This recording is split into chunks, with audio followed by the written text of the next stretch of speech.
Asatu mu ebiri emyaka egy'amatikira abeene gijjudde ebibala byotalabanga. Wazaawula Obuganda, wazza Obuganda. Asatu mu ebiri emyaka mwanyi terimba abeene. Asatu mu ebiri emyaka ffe nga tulima akaasa. Yoga abeene ffe katulime. Mulembe gw'abavubuka beene. Owagutukwasa. Tuyiza obuwangwa. N'emiziro gyaffe. Yenze kayiwa. Yeddira kkobe. Ebyenjigiriza obikutteko ayibeene. Amasomero zimye abaana tusomye. Obukugu tubufunye ayibeene. Ofubye okutugema ffe tubeere balaba. Mukenenya omulwanye aleme okutuluma. Ayi Ssaabasajja oyoge. Okumye obutonde nga tusimba n'emiti. Obuyonjo tubukuumye ffe tukwagala nnyo ayi Ssaabasajja. Ffe MTN tukuyozaayoza beene. Empuliziganya ennungi MTN. Entambuza ya ssente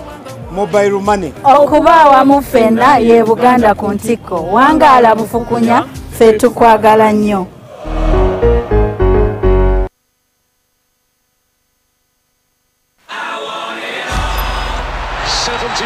Days since the last day of last season,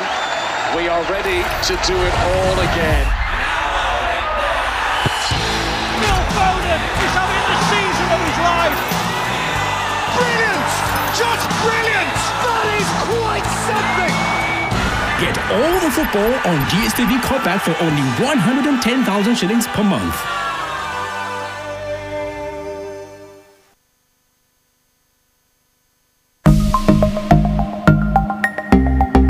Better steady, be better. Tugenda ne tusanga nti abantu abatukubira nti owangudde ninga essimu gyakubira teri mu mannya ge. N'osanga ng'ate akukubira musajja naye bw'oyagala okukebera nti essimu eno liri mannya gaani nga liri mannya ga muntu mulala. Okusingira ddala ba victims ab'embeera eno amasimu agatera kubeera mu mannya g'abakyala. Ekyokubiri bw'ategeera nti essimu yagiwandiisa mu mannya agatali gage ng'atandika kuyiiya. Akuyiiya atya? Akuyiiya mu ddoboozi, mu kukyusa amaloboozi, oba oluusi n'ayogera atali Munnayuganda mu luzungu olugetegete, n'akukubira kolokolo wangudde motoka, wangudde gold, simanyi omuzungu akoze ki. Ate sina kindi abasinga bakubikira n'okubikira. Naye ekibuuzo kiri nti gwe bakubidde essimu nti owangudde kiki kye weetabyemu? Nalwekyo nkubiriza n'okusaba gwali kampeyini eno. Beera steady, beera better. In partnership with Uganda Communications Commission and NBS. Kampala mornings, more like Kampala marathons. Why sweat in traffic when there is a better way to move? With Union, you're always one tap away from safe, affordable and convenient rides through the congestion like it's a VIP lane. Get there faster at the best price in town. Download the Union Let's Go app today. Union, the better way to move.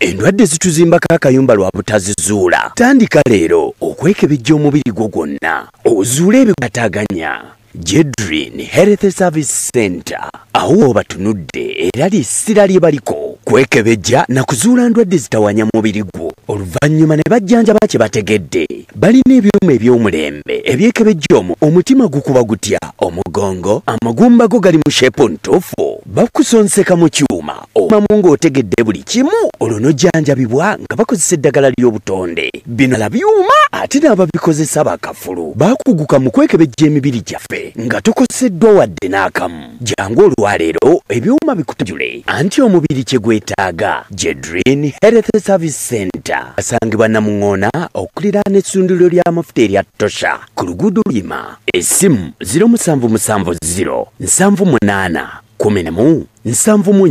ne 0754 66 63 Jedrin Health Service Center ku lubulamu obulungi.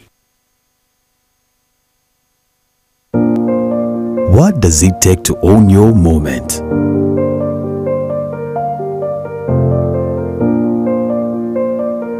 It takes preparation without limits. Mommy, what happens when I don't brush my teeth? When you don't brush your teeth, they will rot and they will fall out. Wow, Mommy, how do you know all about this? Mommy, you're smarter than TikTok. Thank you, Mila. It takes knowledge without boundaries. At FiberNet, we work backstage so you can take center stage. Get connected to the most reliable and affordable unlimited internet by visiting fibernet.co.ug or call 0800-310-310 to get started. FiberNet, the unlimited internet experience. We all need light in this life, and at Lighting City, we make sure we light up your world in the way that you deserve, with the widest range of classy and unique selection from all over the world, with our customized products like Lighting City chandeliers, wall lights, Lighting City outdoor lights, spotlights and strip lights, bedside lamps, floor lights and garden lights. We also deal in electrical items like switches, electrical cables, and so much more. Find us in Kampala, 5th Street, Industrial Area, Chinese Business Hotel, opposite Mosque. Lighting City, the 21st century electrical and lighting store. Eno, yes, Salam TV. حسبي ربي جل الله ما في قلبي غير الله نور محمد صلى الله لا إله إلا الله حسبي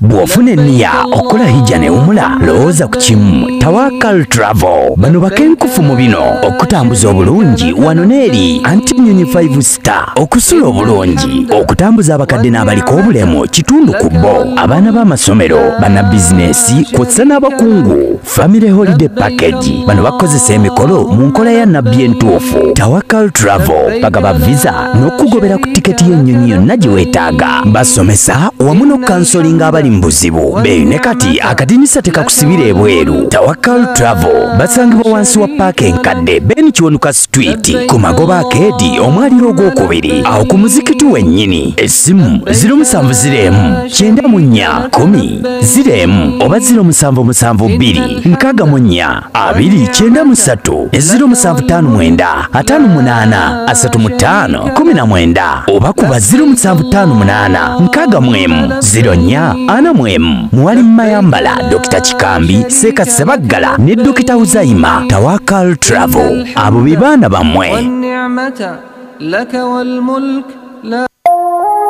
Eno, yes, Salam TV. حسبي ربي جل الله ما في قلبي غير الله نور محمد صلى الله لا إله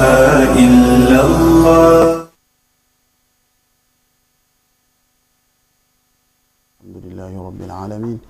ثم الصلاة والسلام على رسول الله صلى الله عليه وسلم. ربي اشرح لي صدري ويسر لي أمري واحلل عقدة من لساني يفقهوا قولي. أما بعد فالسلام عليكم ورحمة الله وبركاته. abalungi abatulaba mwenna wali ku lutimbe gagadde olwa Salam TV mwebali kubaako mwebali obudde bwonna okubanga buli kaseera amaaso ngakuumira ku lutimbe luno olwa Salam TV. Marhaban bikum fi hadha liqa twesi min atolo gaddamu gasimbagana kona mmwe nga muli eyo naffe tuli ana tukakasa masha Allah taala tuli nammwe mu birowoozo tuli nammwe mu mwoyo nammwe ate muli naffe ate nga mulaba era nga mutugoberera anasobola tulaba oluvannyuma masha Allah taala ku social media handles zaffe tubaako onojja kubanga otufuna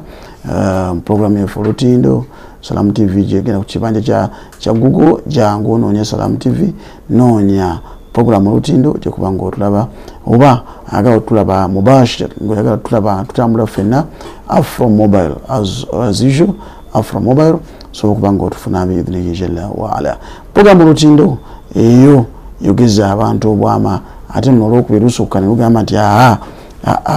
ekiri ku lwokubiri nsonga ezimu ezireetera abantu okutegeeza abantu entegeera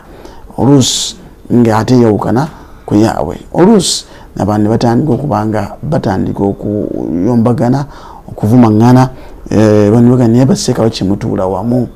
Why don't you sit down, right? Mutuule wansi musolvinga ensonga zino na zino na zino. Yes, abantu ne banga baleeta amaloboozi gaabwe n'esalamu negaa nti this desk is very important. Emmeeza eno nnungi katugireete tuleete nga sheikh ajja sobola okuba nga alungamya sayidi eno ne sayidi eno gwe kennyini osobola okuba nga weesalirawo nga takuwadde kyakanye by'owulidde mu bwino ku nsonga ez'enjawulo eziri contentious mu umma eno. Saba mukkirize biidhnihi jalla waala nga sinakwanjula musomo sinaba kwanjula seeka mbeera mugiraba tuli mu mbeera nti abantu bayombagana bavumaŋŋana asiŋŋana omukolo gwa banne naguliko amataali bakuba n'agayuzayuza naga oyo haramu bida n'ebisigadde n'omulala n'agamba nti siŋŋana omukolo gwa banne teguliko mataali, right? Asiŋŋana omukolo gwa banne nga teguliko ki mataali. Ayi n'agamba nti nammwe byemukola bikyamu mulinga abali mu lumbe naye bisigadde mwena mulinga abafiiriddwa mwabijja luddawa ebyo. N'agamba nti amataali kale gaaliyo ku mulembe gwa nabbi naye gaakubwanga bakyala, right? Bakyala bagakubanga kati mujjawo obujulizi mujjawo ki amataali okubanga mugakuba ate gakubanga baana bato bawala bato kati mujjana mujja mukunamira abantu mujjana mwesundirawo mulungira aji nga yesunda unoweddemu mataali gafuuza amataali. Ekibuuzo mataali kale seeka tusomesezza ebigambo bingi gakuba ku mulembe gwa nabbi kumumbi ani alina okugakuba tugenda otambulirawo inshallahu taala. Gamba munno yenna ajja atebenkere ajja atuule gamba munno yenna downloading application ya Afro Mobile wawatayina TV Afro Mobile inshallah taala asasule subscription ajja kubanga atufuna biidhnihi jalla waala. Salam TV sawa zino sawa satu paka sawa 4 seeka w'ekitambaala kuliko abaali bavuma ekitambaala ne naku zino ate kati mbalaba nabo bakisaako oli baali bagivuma nga baali bagivuma nnyo ate nga naffe bakitutamisa naye mulanga bakisaako oli awo bakisomyeko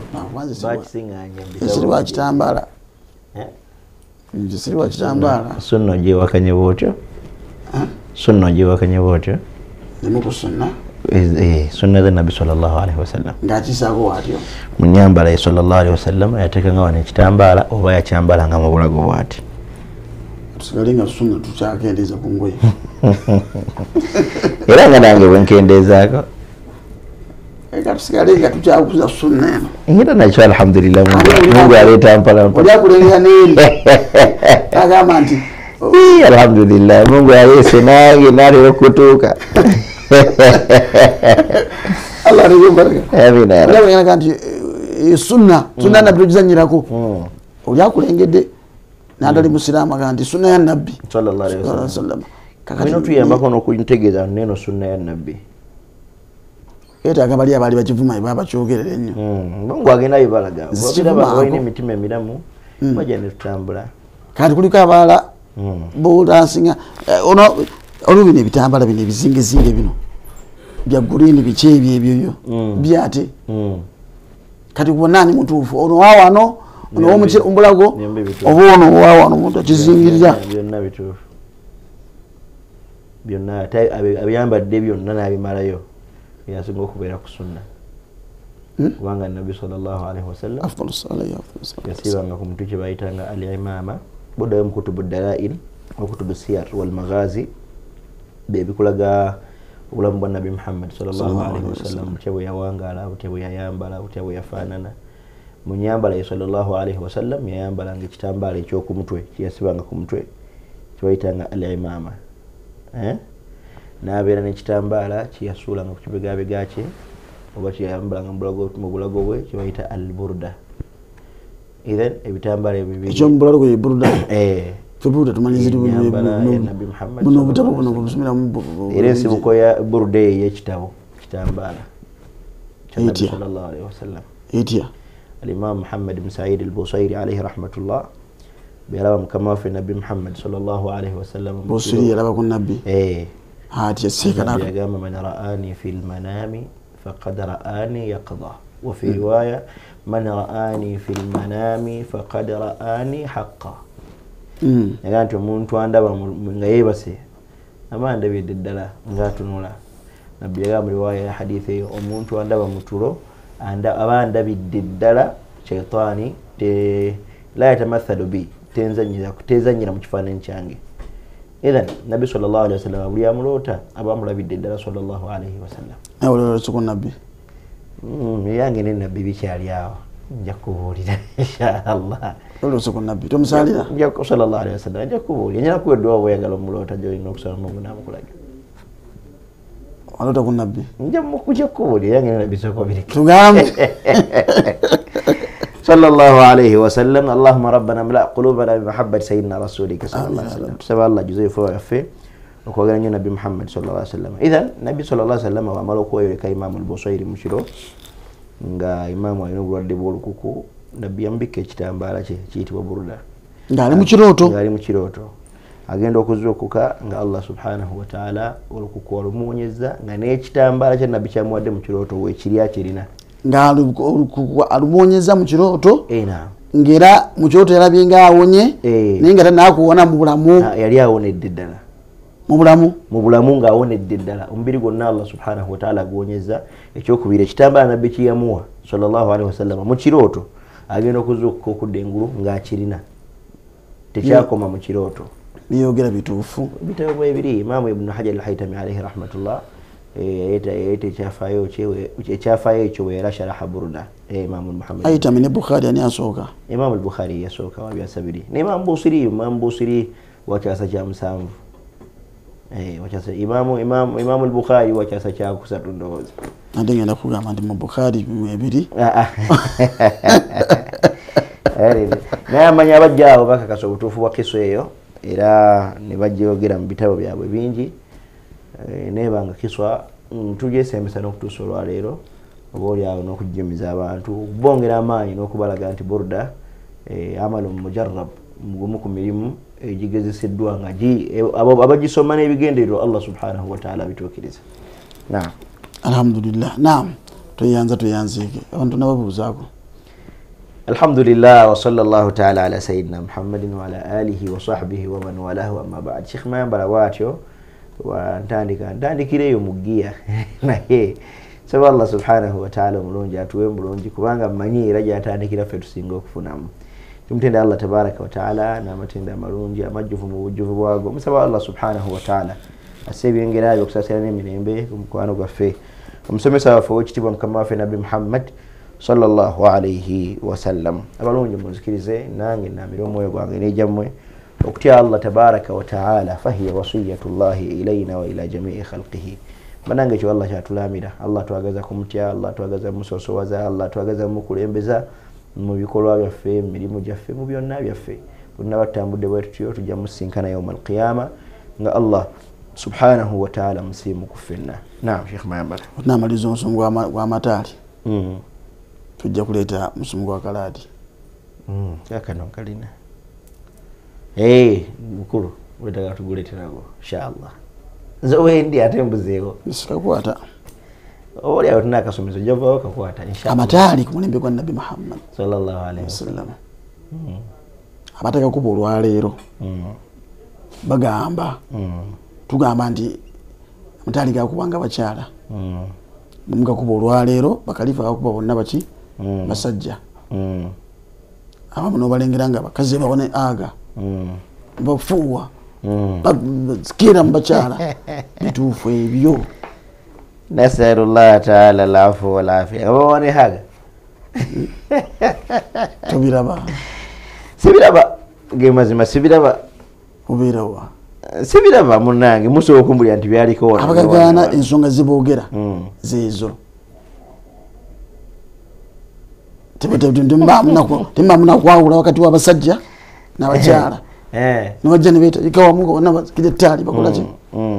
mungu atasi ya rabbi amina ya rabbi amataali baani abaka kubanga kwa nabi Nabi sallallahu alaihi wasallam nabi sallallahu alaihi wasallam era kuba baani omulembe guno lwale tulaba abasajja bakakuba omukyalo omuwani yaffe akuba amataali wano ika grupu kyenda iri kati sebo tubulire nyenga nabwino antu balinze alhamdulillah sallallahu ta'ala ala sayyidina Muhammad wa ba'd. Sheikh Mayamba kishoka tukanyiza na kusinzira kuje twatandikidde amatali gano emisomo gyaffe giyise nti kibuze kisoka ntegali wo muleme Nabi Muhammad sallallahu alaihi wasallam ekyo twakyano ku degali wo bil adilla as-sahiha thabita fi kutubi sunan wa kutubu as-sahah. Ushino gisamaddewo. Naam, mu bye twayogedde bingi twakakasiza amatali nti gaali wo kumulembe kwa Nabi sallallahu alaihi wasallam mu ahadithi ezajja mu bitabo bya hadithi ebyesimba abantu naye bakanyako nti gaali wo kumulembe kwa Nabi sallallahu alaihi wasallam ne gakubwa mbaka gawulira ne abamu ne bagagana nabbi n'abambala yennyini n'abagana nti mbali hadithi njimani yabo ya Abubakar naam n'abalala bangi ebyo nabiri mu bitabo bya hadithi ebyesimba bituufu ebitali mu kubuusibwa tegerekeza. Kakati bino ebyo tusigaza nga shubaha eziri matali tuzanukule nazo esoko ogambi nti nali musinia tu jimbu musumira zo kuwandika bahth wali matali na musika no karana okatuwe bibiri ebyo kyasinia tu yali munyo bwino mungi nali kubira ali awe bwayize tarjihi yali chikumatali warajahaji kati wasemba yoga gwechicho gani kino kusinzira bwenda byo bujolezi nonyereza yakwe kuzura ndi jajjange yasiramukira ku matali wambogo radiyallahu ta'ala anhu mungu amsimba n'abalala kati ebisigadde tunabyogera ko lala inshallah amatali ngo nabbi gakubwanga naye nga bakakuba bachara yes iraffe ewaffe baba tusomesenya bichara betulaba oli abasajja bakuba ku matali tandikirawo kasuka nkuwa ebyo ebyesanyu ebyo ebyesanyu emirizaawo ebyo ebyesanyu inasoka kuwa byo byesanyu era obujulizo obutuufu. وقال شيخ الإمام أبو بكر البيهقي عليه رحمة الله وقال شيخ وإمام أبو بكر البيهقي بيهقي سيكا وانجي سيكا إمام أبو بكر البيهقي شيخه تجريس يفهم خو بيناتنا نمنانا نيا شيخه شيخ آدم يا منجا غزنيو يا إنا شيخه باميتنا أبو عبد الله الحسين الحليمي الشيخ أبو عبد الله الحسين الحليمي عليه رحمة الله يقام وضرب الدف okuba matali la yahillu li ghayri an-nisa'i takikirizibwa n'omulundi n'ogongo n'akamu n'akatono okuleka nga bakyala bagakuba okuleka nga bakyala bagakuba li'annahu fil asli min a'malihinna olensonga nti mu ntandikwa emirimu gyabwe abakyala balina eddoboozi ly'okunyonza era bebaali bakola omulimu ogwo nga bawaga. وقد لعن رسول الله صلى الله عليه وسلم المتشبهين بالنساء. ati nabbi sallallahu alaihi wasallam yasse ekikolimo kinene ku basajja beefaananyiza abakyala. otuwulidde ekigambo ekyo fa innama nabi'uhu linnisaa khassatan wallahu a'lam. N'olwekyo ffe tugakkiriza eri bakyala bokka yes tetwongera kubaala bakyala bokka only and only. Nawondoza nkutuuse nedda abatulaba bano bootuuse kwebasinga naye wakolako bahthi nokola tarjihiyo naye nsubira tarjihiyo kyensubira wallahu a'lam kyekigambo kya sheikh n'ebiseera ebyo ebiseera ebyo twalina ng'obuzibu kati w'endongo ku mikolo ogoba endongo mu masomero abaana balinanga biki kati ate nga ku biraali awo koliwo akaseera nga kabwino eyo siniya tu yaffe akukyali tubasiŋŋaana 94 95 90 nga wiina abeera ku biraali awo oyinza okulowooza nti waliwo ki kati yalinga bwino ddala nno kati omuntu omusoma wakuleeta ebizibu mu baana ne mu mbaga zetwabeerako. Sheikh Abubakar al-Bayhaqi yagamba wanazaahu al-Imam as-Subki fi al-Halbiyat. Imam as-Subki Taqiyuddin as-Subki alayhi rahmatullah kyava yanukula الشيخ أبو عبد الله الحسين الحليمي يقانتي أن الجمهور لم يفرقوا بين الرجال والنساء.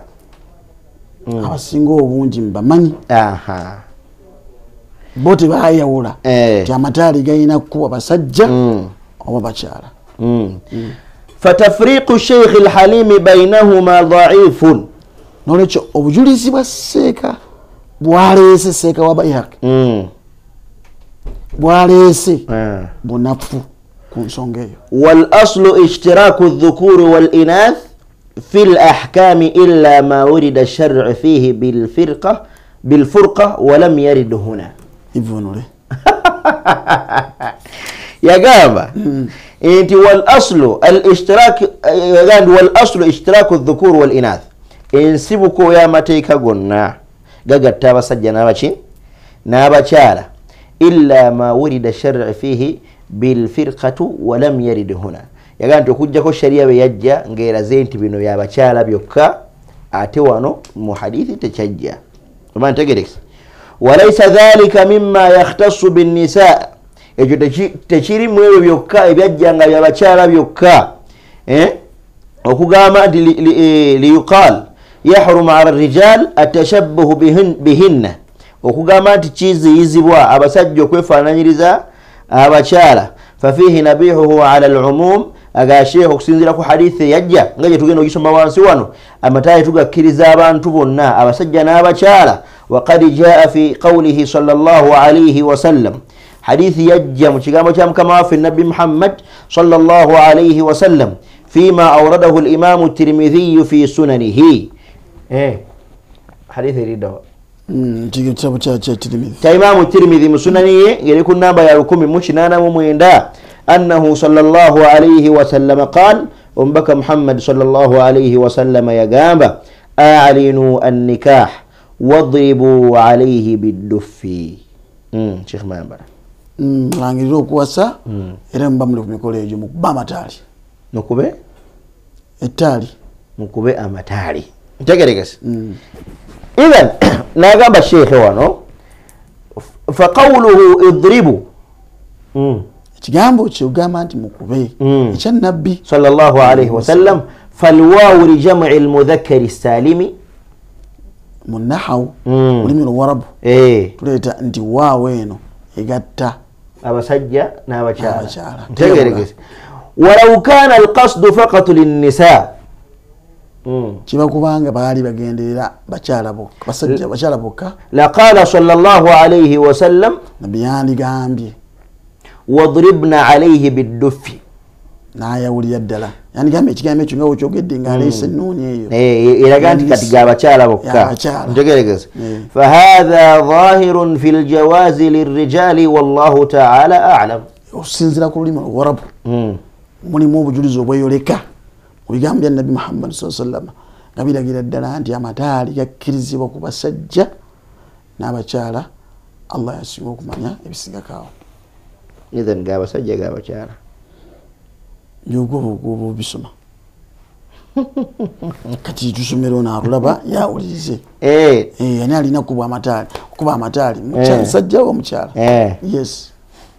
kati nsuubira nti abantu bategedde ekigambo kya abakkiriza n'abagaana. abamu ku bakkiriza mulimu Sheikh Abu Abdullah al-Husayn al-Halimi y'omu ku bamanyi abanene abagaana. mbagamba yafa mwaka gwa 4 nga kyasa ekyokutaano kitandika. ntegeregese imamu awo wafiira Allah tabaraka wa taala amusaasire naye abawangalako naye nga Imam Taqiyuddin Subki alayhi rahmatullah badda mu bigambo ebyo nebaga nti wano sheikh yali yeetaaga okuddayo oba oli awo okwetegereza ebiki okwetegereza ebigambo. ntegeregese Allahumma salli ala sayyidina rasulillah. wano sheikh nanyini ekitabo kino kyensomamu بميت الشيخ محمد خطار محمد عليه رحمة الله من كبار علماء اليمن يرى عليه رشاد ملم تقرأ هي قامت وقد نص الفقهاء على جواز الدفع مدينة لا إله إلا الله أولي ما أفضل مدينة وكفاية كتي تي سبكو ينا كان يا إيرم هو مدينة أنا أقامي أنا أقامي في أبو مريبي كنا متوجماني دي n'abantu be Madina nabo hujja ina jagara ko abali hujja bonna bagwa wadda abantu be Madina si bujulizi tukende maaso yinzo kwa abantu be Madina si bujulizi abode kupira bwerere nenda jakitereza wenaje kambanga kina ku atijjaleta obuzibu abantu be Madina abaliwo olwaleero hukumu yabwe ya hukumu yose kama yambala gwali Uganda okujja kujja musomala tetubesembesa wa amma bebaita ba ulama aba ahlul madina amanyi be Madina oba abantu be Madina bebali abawanga Imam Malik alayhi rahmatullah Imam Malik be yasinganawo washtagede min at-tabi'in bebaita ba ahlul madinati so sibano bali olwaleero eyo tunagenda ngo olese omusomo ogwo insha Allah abantu be Madina yokumye nabbi ngende maaso وقد نص الفقهاء على جواز الدف والضرب به لعرس wadو kozo mulimu gokuvuna ngofuna de bulunje bigambo yakidem وقد نص الفقهاء abo walimu aba bafuqaha abategere ebintu bina abakenkufu ni muno abantu baba basusse ku muntu asoma osomye ebintu n'abivunula ne basama okutegeera n'okufumintiriza istinbat okujjamu amateeka mu bigambo bino balina obujulizi bwesembesa ku nsonga eyokuba amataali eyokuba ettaali wadharb bihi li'irsi ku mikolo egy'embaga wa khitaani n'emikolo egy'okutayirira wa qudumi ghaibi nga byabageso nga byabageso nedda kakati we batayiriranga omuntu oba sunna mwagenda muzibikka naye zimu ku mikolo gye tulina mu ddiini nakulo omusanvu omwana bamutayiriranga ne bayita abantu ne balya emmere ey'okutayirira omwana nga si yakiika ate nakulwalirwa musanvu tusala akiika eba yakiika ntegerekese tusala akiika tewali buzibu tusala omwana okumutayirira nolina kutayirwa musanvu naye ekisinga obulungi kumusala ku lwa musanvu kati fe abagoberera sunna tusala ku lwa musanvu akiika netusala neki nokulwala kuva omusayiro onoolwo butereevu nekitugula ekijjulo kitaddewo tusala n'ekijjulo ekyokutayirira omwana kyekimu ekyokutayirira kyekimu kyekyaki sekashirafu kyekimu kyekyakiika ebyawulo otanga olunaku lwe lumu lwebasaliddeko omwana khitan olunaku lwe lumu lusaliddwako akiika kitegeeza njagala kusomera wano omukolo gw'okutayirira we baguyita mu ddiini oba mwezi sunna mwagenda muzibikka Sheikh Mayamba nsoma hadisi nsoma bya nabbi ate ani aganye kakati webanga kizze ku bulembe bw'omubaka Muhammad sallallahu alaihi wasallam nga bakolanga we batyo ne batayirira ne bakuba n'amataali nakula okutayirira n'akiika neekola ki neesalwa kati gwatujawula otya kakati wano mu mikolo gye tulina mu busiraamu tulina emikolo egikunukiriza 14 tukitegedde mulimu kye bayita walimatu lilirsi embaga al aqiqa gye twogeddeko kati entegeregeze waliwo gye bayita alwaqira alwadima walimatu naqiya yamu abava Makka omuntu avudde nga badde munnaffe yatambulamu Mungu n'amuzza omukolo gwe tukola baguyita walimatu naqiya ate ogwe Makka mulala ogwe Makka ono baabuze nedda ogw'omuntu aba abuze we guli naye ngamba omuntu nga munnaffe tubadde naye wano n'agenda mu lugendo Mungu n'amuzza oba ntegerekese nga gwe tubeera naffe wano n'ogenda e Makka mu lugendo n'omala oba omwezi nga toli naffe bodda oba katono nnyo nakomyewo nga tebakukoze ate wangambye nga okomewo mu kimugonyo oba tubadde ne munnaffe wano n'agenda okusoma e Masiri ebyo byombikiriza nadda bwadda ne tukola omukolo naye gwemaka gwawulwa nagwo gwe gumuyingira mu kiteeko ekyo ntegeregese olwo bakiyita walimatul adhir walimatul adhir وتختص هذه الوليمة بالدعوة للختان يقول كد يokutayirira aha gweguyita abantu okujja okusanyukirako okujja okusanyuka olw'okutayirira kwa munnaffe ono Mungu gwatuwadde omupya netumusaze nsoma al-Fatiha netusoma al-Fatiha netwebaza Mungu olw'okuba nti leero bamusaze bulungi tafunye buzibu bwonna netusaba Allah takusebwa wabula yenyumiririza mu kutayirira naye si ku bato bakulu byonna nabanga wekubanga omukolo gwa kiika weeguli ku nnaku olw'omusanvu tusobola ogigatta ebiri netugatta ebiri netusobola omukolo gwa kiika era embuzi yakaka netugisala netusala n'embuzi ey'okutayirira omwana tewali buzibu Mungu tayagala kukaluubiriza kwaba kisobodde bana abakulu era bino si byateeka bana abakulu si byampaka nti omuntu ateekeddwa obikola bana abakulu hatta ne akiika omuntu atalina busobozi talina buzibu abasiramu ku bukulu abo ngamba ogenda kukola mukolo gwaki gwakutayirira it's okay njagadde kulaga nti omukolo tuguyina walimatul adhir buli kali kyeguyina omukolo ogwokutayirira n'abaganda baguyina initiation ceremony okuyingiza omwana n'abaganda baguyina abaganda balina ensonga zaabwe nnyingi tuzogera lwaleero bajja kuntegeera bubi baganda batambula nnyo n'obusiraamu teri tribe etambula n'abusiraamu nga kusinga baganda wallahi teriyo mu nsi muno mpulidde kipya naam genda mu maaso badde otugaba mukolo gwaki ebyo byogerako nga tuli ku mpewo niyo manyi buli akuba example embi ey'okuloga akubira ku baki baganda ey'obushiriku akubira ku naye nga bagamba omusawo omuziba nga naye nga azze Buganda yabakola ati bagamba nti nze omusawo omuziba nze Dr. Kunjani omusawo omunyoli baba basawulira wano naye nga baganda n'amanyi bagogera nze omusawo omuziba Dr. Guziba nyenakani Dr. Mpungu taba muganda aslan lwakuba abantu buli omu ayagala okuwa example ajulira ku baganda mu nsonga ya shiriki situganye mubamu baganda abakola shiriki naye si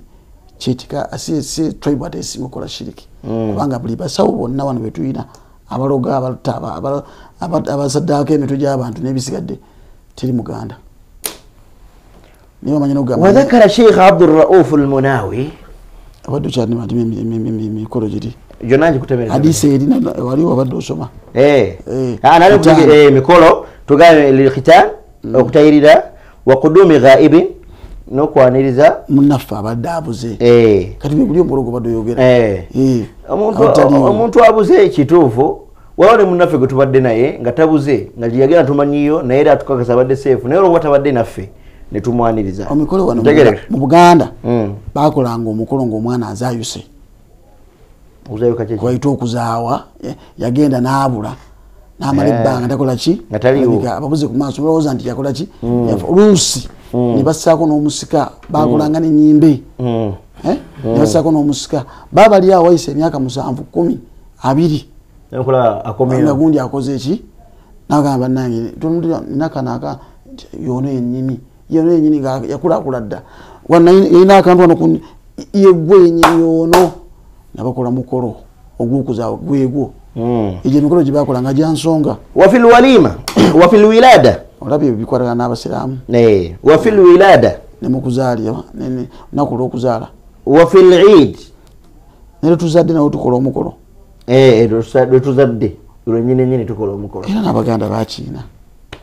olimba celebration zibaawo nnyo mu Buganda pakuna emirembe gy'olwaire bayita bisetabise kati ate n'abazungu bakiina bayita ebimuli okuleetera ne baleeta ebino okugamba ng'omuntu azadde omwana bonna bakuŋŋaana malwaliro baluddawa bonna celebration ze zibaawo zibanga sizakufumba but they bring ebintu ebimugyamu ki ande zimu sunna mwaziga yali yani bazibabbako abaganda bawanga abaana sente okukebera obugere bw'omwana obusimanyi obugere biki basenga abo wali nga mukulu gw'amaanyi nnyo okugira omwana azaaliddwa yagamba wa fil a'yadi n'ennaku ezayidi naye zayidi nnyingi naatu wa fil a'yadi waliwo idi zino ebbiri na zino idi ezaffe zimaze kusoma n'ezisigadde naye nti wa shifaa'u maridin n'omulwadde aba awonye Mungu gwawonyeza tukolayo shukuru ne twebaza tuzikola nakati ezo tuzikola nakati muzikola nati wa ghayru twebaza Allah wa ghayru dhalik n'ebisigadde sinyakaawo ani abyogedde ebigambo ebyo shayinanyi nikyabo kino bamuyita Sheikh Muhammad Khattar Muhammad Liyamani naye ku ntandikwa lwaki tubyogedde naye ku ntandikwa yoyo wakati nasa alfuqaha koyo omwalimu w'eyamani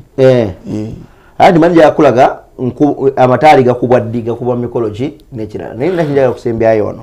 mu bigambo bya musajja mukyala gakubwa musajja mukyala nga tukyali awo kitegeeza nti amataali gakubwa ku mikolo egyo mikolo egyo amataali gakubwa emikolo gyonna egyo ogitunuulira giyingizingiramu essanyu mulimu mayiti omukolo gw'ennaku si kirungi kuba taali ntegeregese nekino Sheikh Mayambala nzikiriza nkitereeze bulungi bannanga abatulaba n'emikolo egy'edduwa z'abafu si kirungi kubira mu mataali seeka munuzeemu kamera asooka abyogere nga byogere wekka bakulabira eddala nti gobyogedde seeka kitambaala akiriza emeseji yange etuuke akiramu kola omulimu ogwo bulungi akiramu kano nsaba akasalemu mataali eyo nsobi ezimu ku nsobi ezikolebwa abaganda bange batulaba ezimu ku nsobi ezikolebwa yeffe okuba amataali mu mikolo egy'edduwa ez'abafu sajja bakulu tebakunyigire kuba wali okusoma ekinaala eyo nsobi nedda okusoma emilyango mu mawulire ekyo si kibi tekirina buzibu wa amma okubira amataali mu mukolo gw'edduwa y'omufu ogwo mukolo gwa nnaku ntegeregese amanyi bakigaanirawa nga basinzira ku haditha ey'omukyalo oli eyajja n'agamba nti ya rasulallah neeyamewa Allah subhanahu wa ta'ala inni nadhartu in raja'ta min safarika saliman adriba ala ra'sika biddufi hadithi bwete bwegamba neeyamye Allah subhanahu wa ta'ala singa okomawo ng'oli mulamu tolina wadde kibuzibu Mungu nakomyawo bulungi ngenda bettaali naawe kinyonyoke sanyuke faqala an-nabiy sallallahu alayhi wa sallam laha nabbi namugamba ebigambo bino awfi binadhirik tuukiriza kyeweeyama eri Allah subhanahu wa ta'ala naziri gyewakoze tuukiriza naziriyo naye olaba omukolo guno nabbi gwamugambira nti tuukiriza naziriyo gwali mukolo yo omukyala ku saidi ye gwali gwa ssanyu ntegeregese nti nabbi sallallahu alayhi wa sallam amukoze eki akomyewo saliman nga mulamu bulungi oyede naye nabbi yamugamba nti bw'oba wakoze naziri awfi binadhirik bw'oba tewakoze naziri kireke tokuba ntegeregese kuba mubaddemu abafu kubanga omukolo ffe gye tuvudde tuba twagenda bangi saagenda nzekka bannaffe bafiiriddwa bakusiŋŋaananga bannaffe bafiiriddwa ettaali tekijja kuwa makulu ffe kuba ttaali nga bannaffe bali mu nnaku tukube ettaali oba Mayambala akomyewo gwe yagenze naye afudde bamulekwa abantu bafuuse bannamwandu bafuuse bamulekwa bafuuse bafunye ebizibu bingi mu lutalo eyo iri mu bujanga osomesa kati eyoyo alhamdulillah kati gisomese nnyo eyoyo bujanga osomesa ate eno ddiini sheekhe iri mu gisomesa eri nawadde ensobi oluusi erimu ffe tekitugana kujogera tujogera era bannanga bakola emikolo naddala edduwa ez'amakumi 40 mbeegayiridde temuteekamu kuba mataali ate ez'omwaka bakhalifa tetegeeza nti babeera bakhalifa mubayite bajje babeerewo basobola okuyimba emiryango ogwokuna ogwa qiyamu n'emirala tewali buzibu wa amma bwe kijja mu mbeera y'okuba amataali guno omukolo tegusaana kuba mu mataali wa amma olujja mikolo gy'emikolo gikkirizibwa amataali kuva Makka mbaga gundi awasa gundi abadde azaawusa okuyita okuzaawuka emikolo egyo gyonna emirungi tetulina buzibu bwonna muntu kuba ttaali ntegerekese wa amma mu dduwa ey'amakumi 40 mu dduwa ey'omufu gundi yafa bannange nedda ekyokubirira ekireta okukolebwa nga nsobi Sheikh Mayambala kwe kugatta omukolo ogw'essanyu n'omukolo ogw'ennaku ekimu bibiri batya oyinaga tulina omukolo ogw'edduwa ey'amakumi 40 naye tugenda kuteekako n'akiika y'abaana b'omugenzi ntegeregeze bakoleddanga abaganda ebakolanga kaseera kaabwe kali balinga balinywa koleji bajja kuntegeera bubi nga njogedde kansirike nedda jogere oli muganda ebimu byetaagisa n'obireka olejja kutegeera naye kimanyi nti osobola okuwangula entanda ya Buganda kusinziira lwenze nkugenderera ebyekyo by'Oluganda Oluganda nalujja ku kyoto mashallah masiga sibya kusoma nalujja ku kyoto ate nsobola olusomesa kuba nsomeseza ne papers n'enzukola mashallah Idhan alhamdulillah Sheikh Mayambala ezo nsobi abantu nsaba olwali abatulaba naddala abo betamula nabo mikolo gye kano kankagambe nawandiika omuzannyo nga ndi mu P5 just a play ozanya ne katemba nawandiika omuzannyo osigwa ozanya wandika muwandika ate nga ndizi director walimu mukumbo wazanya kati akoze ebyo abayina Samu la ilaha illallah masi nisema wadaji maintu Mayambala bali babiri waliyo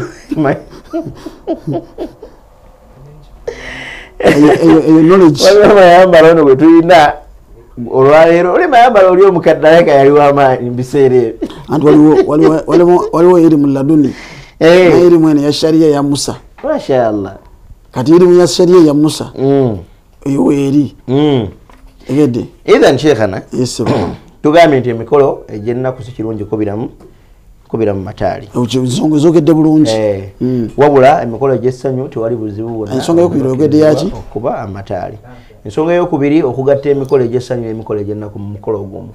otuba bagatta tugatta emikolo egy'ennaku gyokka n'emikolo egy'essanyu gyokka duwa tusoogana gyegata duwa Sheikh Mayambala duwa Sheikh Gu nezuba duwa zokka ntegeregese newe tudda mu mikolo nga gyasanyu tuyinza okugatta nti mukolo gwakuyingira nnyumba tusobola osalira kaakika y'abaana kuba egyo gyombirira osobola njassanyu ntegeregese abantu basanyusa okuyingira ennyumba yaabwe n'akiika tusobola ogigatta n'eshukuru y'okuva e Makka n'eshukuru y'e Makka eyo tebirina buzibu wa amma ogatta egy'ebiri n'ogatta okufa ku Sande bakuyise n'ogatta n'okola ki akul'omukaga nga bbiri bakuyiseepo walla walla ku lw'emityana ajati fidrate la Allahumma salli ala sayyidina rasulillah ajati Fawziya kupulike Makka ajati Fawziya era Muhsin ajja kulaga wano live la ilaha illallah inshallah no kujja okuba ettaali Mungu akirize ya rabbi tulina okujja okuba ettaali bwaba ajati Fawziya wendi waliwo ensonga endala gye ntera okulaba abakulembera amaduwa assalamu alaikum nami baina eri musadda amina kati tukyali mu dduwa nzija nayo nsobe bibagambi nno ate mbaseeka abakulembedde bennyini basajja abakulu n'abavubuka abaala bali ku WhatsApp wano naye nga yakulembedde edduwa naye abantu ababalaba Sheikh Mayambala esebo nsaba abantu bakimanye nti buli we tuyingira buli we tuggulawo omulyango gw'okwogera ne Allah automatically tuba tugaddewo omulyango gw'okwogera n'ebitali Allah kidde museka Muneru Mabirizi ekyo akisiimye ekyo min al-adab min adabi ad-du'a ezimu ku mpisa z'edduwa egwo okumanya nti kasanzigudde omulyango gw'okwogera nti Allahumma zigaddewo emiryango gy'okwogera n'ebitonde byonna Mungu gw'osaba kati oyogera na Mungu kyekitugaaniddwa zaffe okwanukula we connect with our creator ate we disconnect ourselves nosanga omuntu Sheikh ali mu dduwa enajjeyo essimu tukwatagane kusaba mwenda subhanallah ng'oli ne Mungu seka muniba akutumidde nzaba Allah musiime ya kuzuhura Mungu amusiime ya tabani waji nsereko oyo tulina akaffe ki mashallah akaffe ka kikunta Mungu amusiime alhamdulillah Sheikh Mayambala abantu bamanyize era abantu betero tambula na mutero bagamba nti bwe tuggulawo omulyango gw'okwogera ne Allah one of the two esimu giteeke mu kanyonyi flight mode oba gijjeemu amaloboozi nereme kusumbua oba ntegereka Sheikh naye omuntu muli mu kusoma suratu Yasin eno bwagivaako naweereza audio note ku WhatsApp akulembedde abantu banange eyo nsobi kubanga wano tuba twogera na Allah bwe tukkiriza nti edduwa eyo tulimu katulimu ibada amusore kibagaddewo byonna emantudde mu lukuŋŋaana olwo amusore nemantudde mu lukuŋŋaana olwo ngira bugizi nesikamu ezamina basina amaanyi kuziddamu sheekh abantu bamanye ekyo wafiquka tamaman akukulembedde ate ogenda olaba nga byaliko byaki wabadde olina kogenda okusoma idhan ako nako tukatereze nanja kusoma kigambo kya Sheikh Abdul Rauf al-Munawi alayhi rahmatullah izwa Imam Nawawi alayhi rahmatullah bwe yali akola sharhu ya sharh kan tumenga yirwano fi sharh al-kabir nkivuno kya mu Luganda mu sharhu ye ennene checho nabyo mu kitabu binene sharhu ye ennene bwe yali sharaha al-Jami' as-Saghir ya Sheikh ya Imam Suyuti alayhi rahmatullah yagam Abdul Rauf al-Munawi anyonyola al-Jami' as-Saghir ya Imam Suyuti ono Rauf al-Munawi yanyonyola kiri ntegerekese yagamba bwati عند قوله عليه الصلاة والسلام أعلنوا النكاح وجعلوه بالمساجد واضربوا عليه بالدفوف kigambo kya Nabi Muhammad sallallahu alaihi wasallam kyagamba nti mulangire okuwasa okuwowa okulangire ate mukuteeke mu mizikiti gende ekibuli tula kibuli ajuza buli kaseera bulunaku bawowa Mungu ayongere baraka amina ya rabbi mutengende ekibuli ate temukoma kweyo kyokka museewe ettaali era oba otambula ku red carpet k'ekibuli eyo that walk nyamuganda wange akagala kekasinga okutta abantu ako abakyala samaha ako kakawooka ako angamba Sheikh akantu ako Sheikh ajja kwambala wadde suuti era Mungu akkirize ya rabbi kariba inshallah ate suuti y'ekimisiri kati ako kawooka ako ezo bakwirawo ettaali ekibuli onolanga buli omu enaakoze eki n'olwekyo nabbi kyaganja imambu yatuuka ku hadithi eyo nabbi weyayogerera ku ekyo yagamba nti waqad afada alkhabar حل ضرب الدف في العرس ومثله كل حادث سرور ومذهب الشافعية أن ضرب الدف أن الضرب فيه مباح مطلقا ولو بجلاجيل وقد وقع الضرب به في حضرة شارع الملة ومبين الحل من الحرمة وأقره ولا فرق بين ضربه من امرأة أو رجل على الأصح أعونا نسنقو كويتاك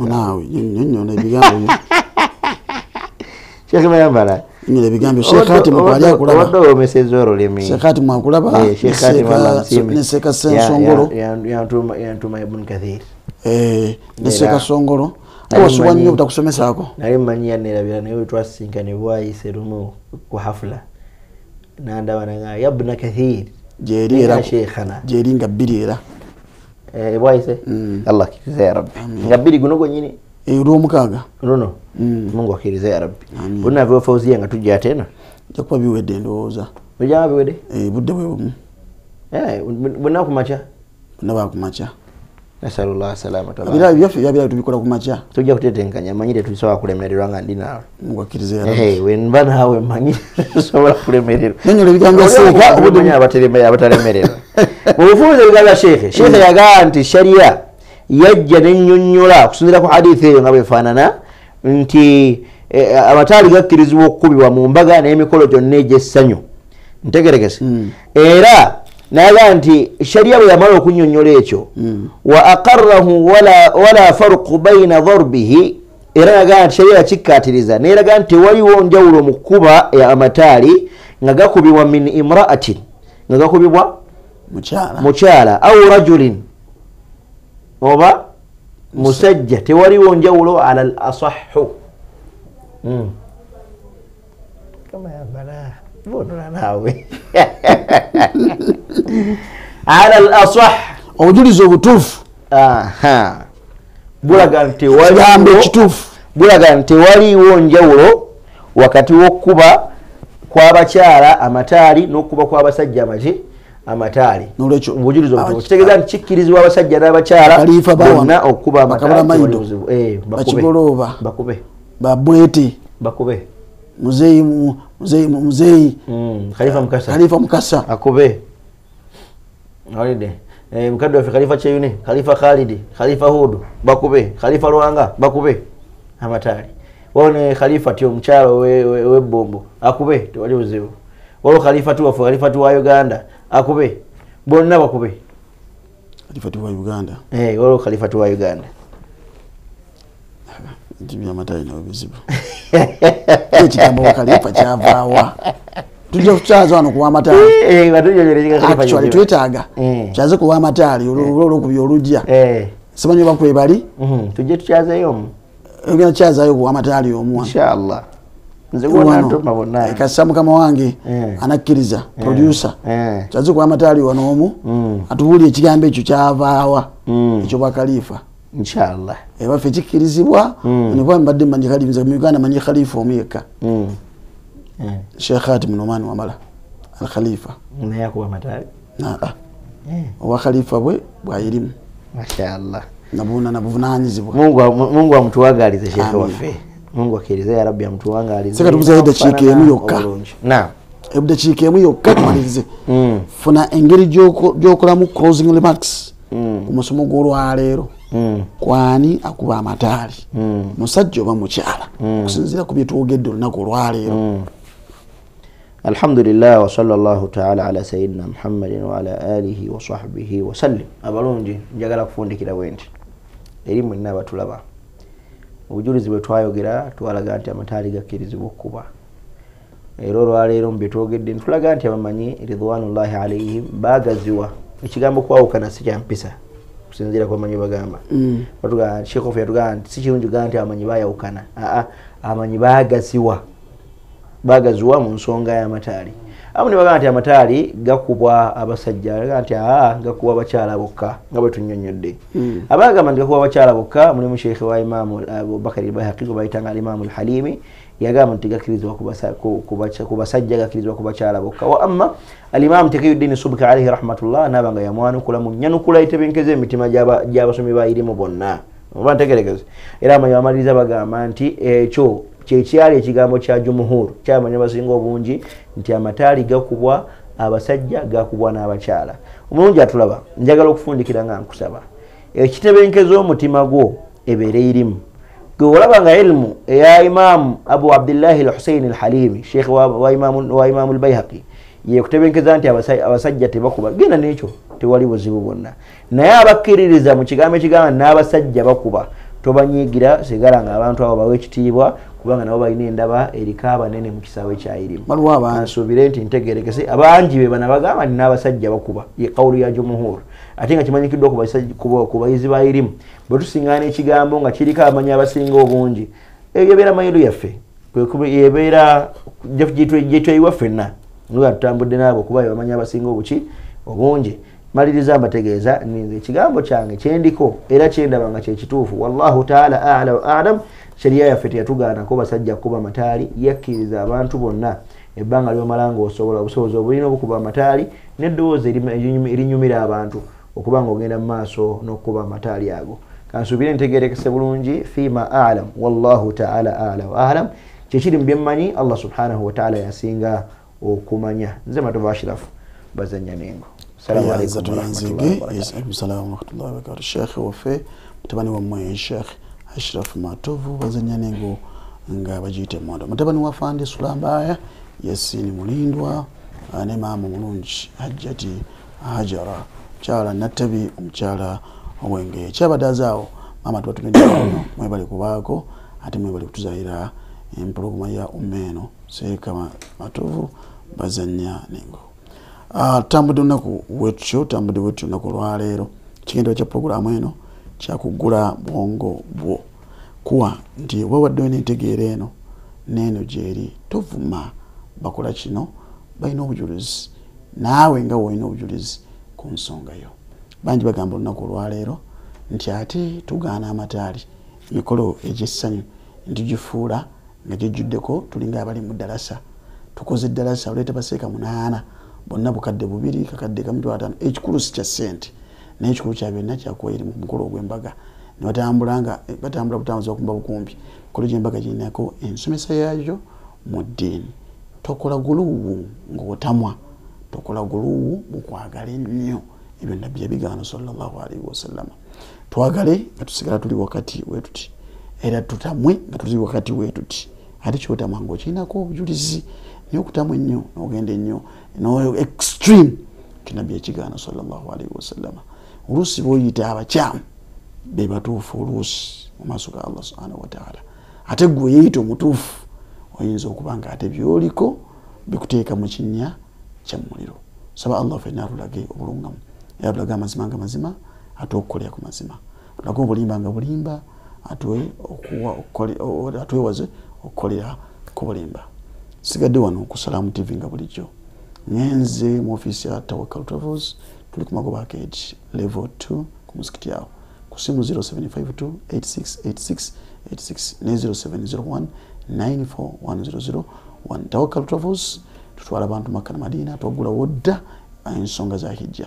umra zonna buli mwezi tugenda abana amalya ko mwaka mu December abanagenda mu Rabbil Awwal ate mwembetaaga ogw'omunaana mbetaaga nsimbula 28 insha Allah taala ngongulangiridde na date ngobudde bikyali ensonga nti Rabi'il Anwar mwezi gwanja anagenda nange ojja kirabanga kyankizo kyanjawulo Allah basiime kuno seka musina ajja kukkiriza ne TV tujetike tujazikolera awo nga tusomesa insha Allah taala wennyini nabbi baamuzalira wano Mungu anabakkiriza wano olusozi lyaliko luno tujja zirinya insha Allah taala wano we wali Jabal Nur wano jibayita Jabal Thawr n'ebisigadde tugenda Makka Rabbil Awwal Rabi'il Anwar gwe mwezi gwezaliwamu gweyafiiramu gweyasengukiramu n'ebirala bingi sallallahu alaihi wasallam seka Muniru Mabirizi ajati mundabire mu mbejja n'abasigadde assalamu alaikum wa rahmatullahi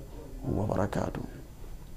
حسبي ربي جل الله ما في قلبي غير الله نور محمد صلى الله لا إله